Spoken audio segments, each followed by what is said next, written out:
Okay, I'm gonna remote control that jukebox with this laptop, and basically with a little program I wrote that lets me select the artist or just select the song. I can go and I can actually select an artist. Just pick one, any one of them. Sometimes they're doubled because I spelled the names wrong. Still got to work on the program a little bit more, but so far it's working pretty good.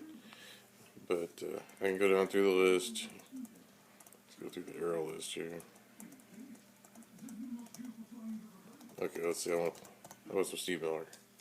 Alright, so now it'll give me a list of songs that I have with just by Steve Miller. So, just pick one. And then there it goes. It's going to play that Steve Miller Jet Airliner. Yeah, it was Jet Airliner.